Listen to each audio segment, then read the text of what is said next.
From years of anxiety to warrior and mentor, Bradley Robinson created the Anxiety Project to help you end your anxiety naturally. Let's mold the new you and let's end anxiety together. Hello and welcome to episode 144 of the Anxiety Project podcast. I am Brad Robinson. Today, I'm talking about my anxiety disorder in the past. I want to reflect back on it and talk about how I was feeling going through those challenges I was going through. I want to talk about the moments of enlightenment that came to me before I even went on this recovery journey. And I really want to talk about my habits, my beliefs, and the lifestyle I was living at that time in my life. The most horrific time in my life when I was suffering every day from severe health anxiety, severe anxiety, social anxiety, things like that.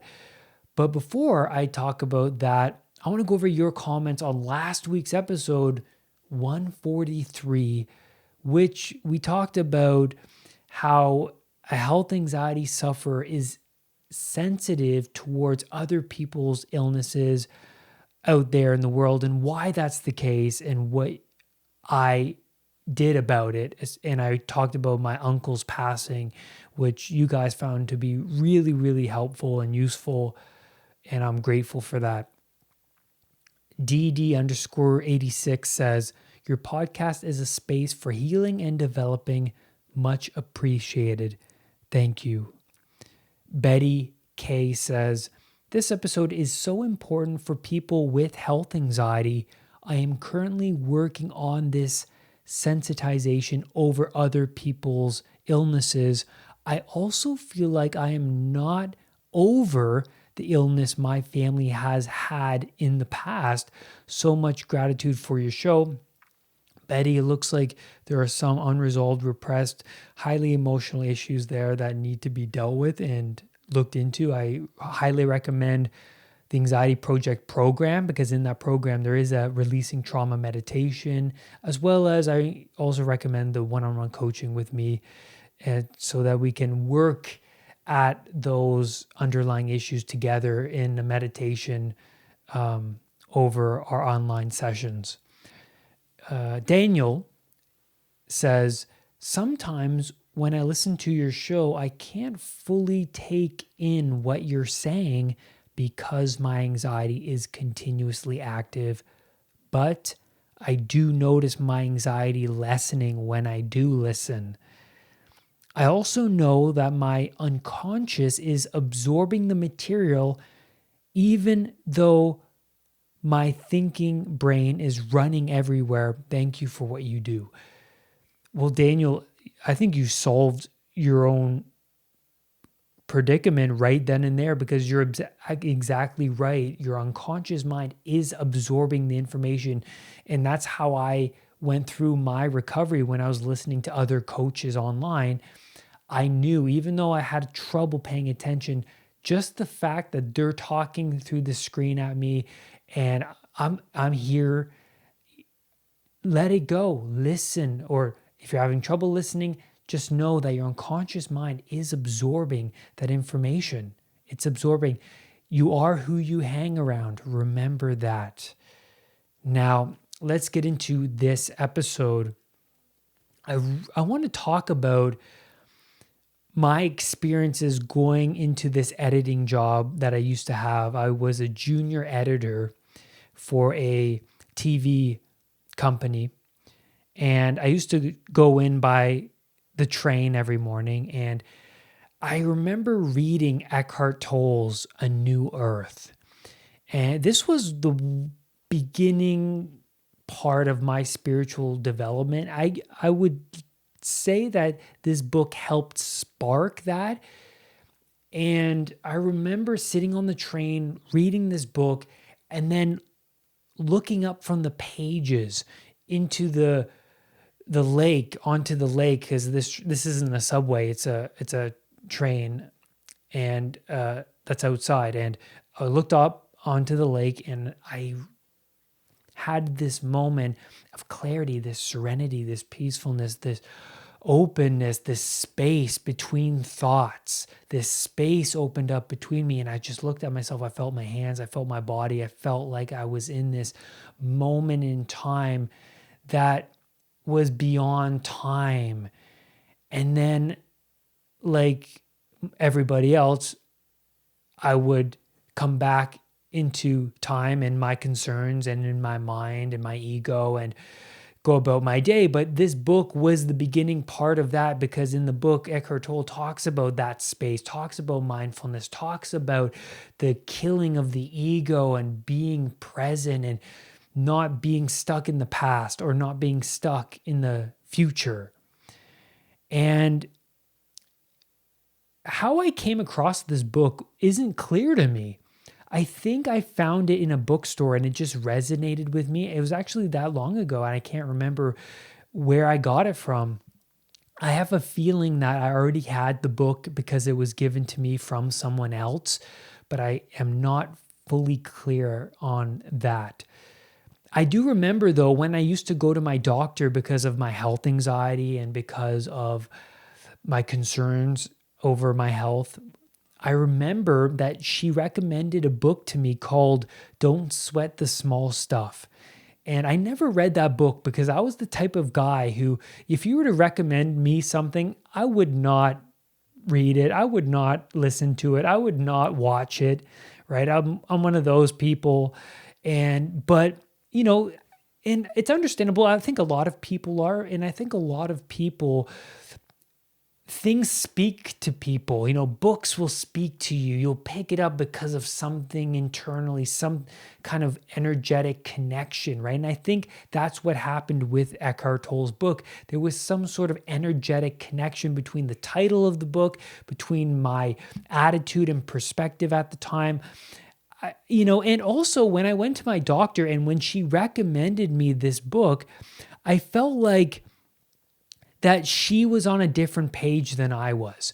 That I went there to get my health checked, but I'm concerned about my health, but she's concerned about my mind. She's concerned about my perspective. So that made me think. That kind of changed gears a bit for me. My perspective started to change because I was thinking, well, my doctor isn't concerned about my health, but I am. And she's concerned about, I'm worried about these small things. Okay, so it must be my worry. It must be my anxiety. And so there was that shift there. And then after that, I remember picking up Eckhart Tolle's A New Earth. And then I was reaching out of the box of what I used to be and figuring out and looking into this whole new world that I didn't know existed. And I was a very dependent guy. A lot of health anxiety sufferers are, and we are, this dependency through childhood into teenage years and even into adulthood can last for a longer period of time nowadays, because we can easily stay at home with our parents and not move out. And usually that's the case because of how expensive it is to live nowadays, but also it's the pleasure island phase and the extension of that phase into adulthood, not taking on really serious responsibilities because of the environment and consumeristic, materialistic environment, the sheltered environment that we can easily stay in. And that dependency, you can view that as the fusion of two people is of one mind, right? Two people fused together is of one mind. There is no independent mind when that is the case. And that's beautifully put by Ian McGilchrist, right? The fusion of two people is of one mind. And where's the independency in that? And I was of a collective mind at that point. I was just believing everything that came to me. I mirrored other people and followed along. I was a follower. I didn't have my own solid belief system, value system. I didn't have a strong moral foundation beneath me. And the pyramid of my being was upside down. And what that means is the wide part of the pyramid, the bottom part of the pyramid, was at my head, and the tip of the pyramid was non-existent. It was the bottom part, right? Non-existent deep within my unconscious mind. So the wide part being the dominant force and the point being non-existent. So what that means is the pyramid needed to be flipped around because I was an open book, right? I was this doorway that has been left open. There needed a point, right? There needed to be a solid foundation for me, order, right? The wide part of the pyramid is just open chaos. And that's what was dominant in me for so long. There needed to be a point in my life. There needed to be order. There needed to be a goal, a strong value system, belief system within me. But growing up, obviously that's developed through other people because that wide part of the pyramid is open all throughout childhood. We're absorbing, we're following, but there needs to be a point in your life coming to adulthood where you need to develop a strong, firm belief system, what you want to take on in your life. What are your goals? What do you want to pursue? What do you want to believe? What do you value in your life? What are the habits that you value in your life? So there needs to be a sacrificial point in your transition from a childhood to adulthood where you sacrifice the things that aren't working for you. But in my case, there was no sacrificing. I was a child throughout my mid-20s. And I didn't want to take on responsibility. I wanted to live on Pleasure Island. I was leaving the door open to my house, metaphorically speaking. I was leaving the door open and I was coming back to the house a month later and everything inside was stolen. There's weeds growing, there's fungus, there's mold, there's animals in there. The house is a disaster, right? I left the door open. And I've left the door open for a long time in my life. And what happens when you leave the door open? Chaos comes in, right? There's no order anymore. The order that's supposed to be you in that house left the building. And so what happens? Everything gets stolen and the house, you get the picture, right? So there was a paradox in my life. The impulsive behaviors were a temporary feel good, right? All of those bad habits that I would engage in every day, they were temporary. And ultimately, they were causing me more pain because one bad impulsive behavior would generate 5 snakes from them, right? So say you are drinking that night because you're feeling anxious and worried and concerned about the day tomorrow. Well, that one act of drinking is going to cause you to first repress all of your emotional concerns. It's going to possibly cause you a headache. It's possibly going to make you feel like crappy tomorrow. It's going to enhance your depression, things like that. So there are many bad outcomes to one impulsive pleasure. So my past self, I would engage in so many different impulsive habits that would make me feel good for the moment, but many snakes would come about from that one habit. And all of those snakes would add up and thus making my life more chaotic. Right? So I was building, I was adding fuel to the already underlying challenges I was repressing already. Like my past trauma with health anxiety, with health concerns, my past trauma with anxiety attacks. all of those things were there already, but I was adding to them by all of these impulsive habits that were inevitably causing me more chaos in my life. And I read a book a while ago. This was at the beginning of my recovery, called Thinking for a Change by John C. Maxwell. And I love how he brings up going against the grain of universal chatter, collective chatter, the society that we live in. And I remember growing up and admiring these people around me from movies like Bill Murray, even real, like not just his character in the movie, but his real personality. He's the guy who goes against the grain and marches to the beat of his own drummer, right? We all love those people that aren't usual. They aren't cookie cutter. They're their own character who think these certain ways and believe these certain things and act this certain way that's very independent of all these other people. And so when I was reading this book, Thinking for a Change, I love how he brings up going against the grain of society, that if you do not like where you are right now, then look towards yourself rather than shaking your fist up at God. Look inwards at yourself rather than shaking your fist up at the world. It's not the world that's at fault for your life.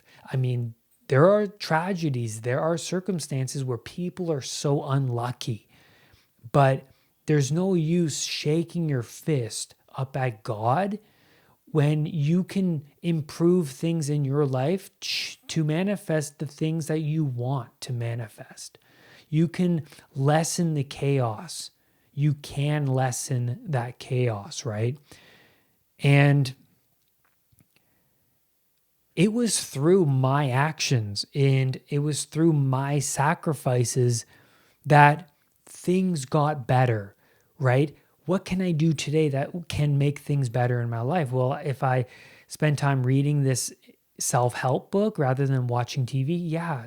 And this is how I thought. I'm telling you my thinking during my recovery. Now, I thought to myself, well, if I read this book rather than watch TV, then this will bring out the best in me, right? I'll feel like I've done something today, or I want to avoid going and seeing that negative friend. And then I would rather watch my mentors on YouTube talk about important topics that will help better my life. And, I'm better to meditate rather than waking up later in the day. I feel like if I sacrifice sleeping in and I wake up earlier, I feel like I've done more with myself. So I started to do these actions and I discovered it was difficult, but I felt like at the end of the day, I did something that was beyond me, that was challenging to me, and that I didn't do before. And the fact that I did it made me feel good. It produced that dopamine kick. And we all need that goal. Having that goal of, I want to recover from anxiety. I want to recover from this health anxiety. Having that goal reduced my drifting, because I was a drifter, right? Being on Peter Pan on that island for a long time throughout my 20s, I was a drifter. And with drifting comes depression, right? Because deep down that time is ticking and you're not doing anything. You're not pursuing that goal. You're going on Instagram and you're seeing people that are accomplishing great things and you're here, drifting along. And that causes a lot of depression, not having an aim. There's no aim in your life. There's no tip of the pyramid, right? It's just all flat surface. It's the bottom part of the pyramid that's at the top, right? And there's no rock for you to push uphill, right? That's Sisyphus, right? The guy in Greek mythology pushes up the rock of the hill and it rolls back down, and he pushes it back up again because it gives him something to do. There's at least an aim, right? There's at least that aim. And I was a drifter throughout my mid-20s, and taking drugs during that time of drifting, like a lot of people do during that time, looking back, this was an unconscious longing for the sacredness, for spiritual expression, right? I wanted to express this part of me that I couldn't get, but through taking drugs, I got. And so I now see that I was always yearning for this deep expression. And later I got that through different practices like breathing exercises and meditation and things like that. And through my depression, I remember thinking I could never get there. You know, being on Instagram, being on YouTube and seeing famous people accomplish things, you know, it made me feel bad because I knew deep down I'm just sitting here drifting. I don't know what to do with my time. I don't know what to do. I know I should be taking on some sort of responsibility, but I'm not doing that.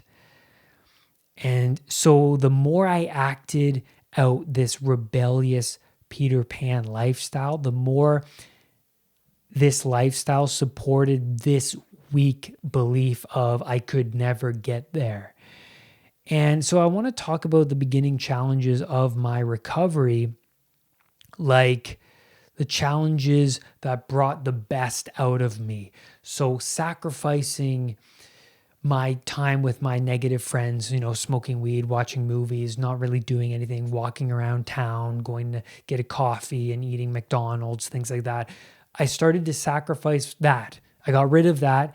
And then in replace of that, I would be at Starbucks or at any other coffee shop, just reading and watching my mentors on YouTube talk about ways to improve your life, exercises that you can do to improve yourself and your mental health, strategies, techniques, just learning about anxiety in general. I was just obsessed over that because I hated where I was in my life. I hated who I was. I hated that guy I used to be. I hated him. And I knew I hated myself for a long time, but, you know, like most people, repressed it, blocked it out, right? Blocked it out. And continue to do what's familiar. Continue to do the habits that you're used to doing. Smoking weed, eating Cheetos, watching Netflix. It's hard to break those habits because you're so used to them. They're ingrained. They're a program within you. They're like an app that you need to uninstall. So when I started to replace one bad habit with a great habit, I recognized that by the end of the day, I would feel better that I did something useful, and I felt like it brought out the best in me. And I also thought at least all those other horrible things that I used to do, they didn't happen today. Like they would in the past. They didn't happen today. That made me feel good too. It made me feel like all those snakes that used to pop out weren't popping out as much. And because I was disciplined, the snakes wouldn't pop out. It's through discipline and sacrifice. So ultimately, it's through your actions. What you do every day determines what you unconsciously value. And so my awareness grew. It grew. Associations between past habits like sitting and watching Netflix and eating Cheetos and McDonald's for hours and hours a day and smoking weed. The association between that and the feelings of not challenging myself were there. They grew, right? So say, for example, going through your anxiety recovery journey, you start to improve on yourself. You start to see the best come out of you. You start to lessen the bad things throughout your day. But then also you have this awareness of you're on the couch watching TV now, watching Netflix for an hour, 2 hours go by, and then another hour goes by. And then you remember the time of the day where you were really productive with your anxiety recovery journey.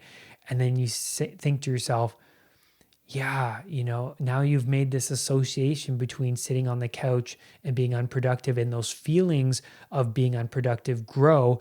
And then you think of the past where you were productive and you go and turn off the TV and you go back to that productivity. And you keep doing that long enough until you reduce your Netflix time to about an hour a day. And most of the day you're doing things that are productive through more conscious awareness. And so at this point, when, going through my recovery, I would start to lessen the bad habits slowly because of these associations that were starting to grow, right? So when I would catch myself watching TV or catching myself with that negative friend, there would be an even bigger awareness of, this doesn't make me feel satisfied. This doesn't make me feel fulfilled. This does not provide me with a lot of meaning. And so then my bad habits started to shrink and shrink and shrink to the point where most of my day I was being productive with mindfulness exercises, just anxiety recovery in general. And that's where I'm going to leave you on today's podcast episode. Thank you so much for your comments, your support on YouTube. Thank you so much for listening and being here with me and following along on this podcast. And remember to look at yourself and how far you've come every single day with the challenges you're facing. Look how far you've come. Reflect on the positives of the day. What breakthroughs did you have today? And notice those. And lastly, do not let anxiety define who you are. I will see you on the next podcast or video. Bye for now. Brad's Powerful Anxiety Recovery Program is now available at unpluganxiety.com. The Anxiety Project program is downloadable and puts the power of anxiety recovery in your own hands. Visit unpluganxiety.com for more details. Recovery starts now.